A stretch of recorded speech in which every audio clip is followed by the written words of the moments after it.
Bismillahirrohmanirrohim. Assalamualaikum warahmatullahi wabarakatuh. Salam sejahtera bagi kita semua.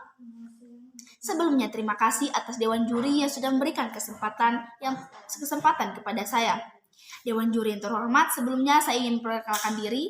Perkenalkan, nama saya Uswatun Hasanah. Saya dari SMA Negeri 1 Muea Utara sebagai pembicara pertama debat kali ini. Baik, dengan mosi yang sudah diberikan kepada saya, itu sebagai negara berkembang dengan potensi maritim, Dewan ini tidak akan menggunakan strategi ekonomi biru.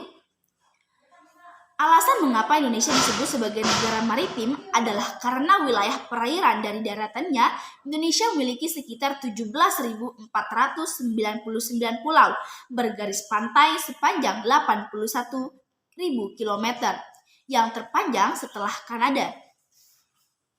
Dari mosi tersebut tanggapan saya adalah saya setuju dengan hal itu. Karena strategi ekonomi biru ini juga memiliki dampak-dampak yang negatif bagi negara Indonesia kita ini. Salah satunya, nelayan tradisional akan terancam jika adanya ekonomi biru. Sejumlah negara termasuk Indonesia sedang melakukan berbagai kebijakan dalam pemulihan perekonomian akibat pandemi COVID-19 atau virus corona. Berbagai cara untuk memulihkan maritim di Indonesia. Yang pertama, mendukung pelaut pengemudi untuk truk pengiriman barang di laut. Yang kedua, mempertahankan taman laut. Dan yang ketiga, pemanfaatan laut untuk memenuhi kebutuhan pangan miliaran penduduk di dunia. Jika melihat dari sisi di mana ekonomi biru ini berorientasi untuk memanfaatkan sumber daya laut dengan memperhatikan keberlanjutan lingkungan dengan kesejahteraan masyarakat pesisir. Tentu hal itu akan menjadi sebuah konsep yang sangat tepat untuk diimplementasikan di negara Indonesia. Sebagai negara kepulauan terbesar dengan corak maritim, namun yang menjadi sebuah pertanyaan adalah apakah fakta di lapangan menunjukkan demikian? Apakah benar kebijakan blue economy dapat menjadi solusi pasca pandemi?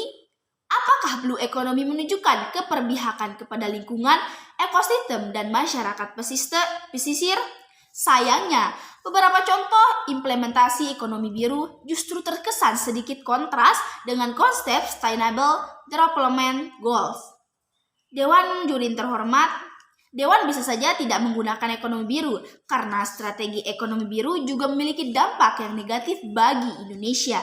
Salah satunya yaitu ekonomi biru tidak ramah lingkungan sehingga adanya kerusakan lingkungan bagi negara tercinta kita ini.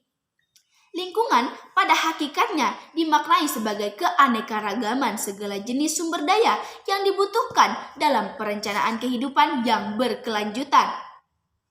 Baik, Dewan Juri yang terhormat, saya tegaskan sekali lagi bahwa saya setuju dengan mosi yang sudah diberikan kepada saya.